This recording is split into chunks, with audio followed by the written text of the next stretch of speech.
My first piece of advice to any student is not to build a high school profile with any specific school in mind. I say that for a couple of reasons. One is that you should always be pursuing activities in high school which you, number one, enjoy, and number two, which will help you grow in some way.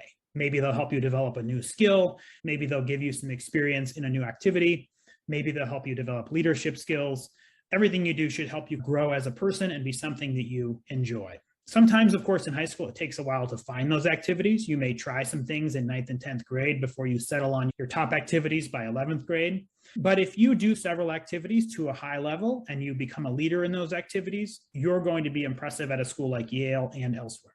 And the second reason to do that is students' preferences change over time. So a 9th grade student who has their eye on Yale by 11th grade may have their eye on a different school or vice versa.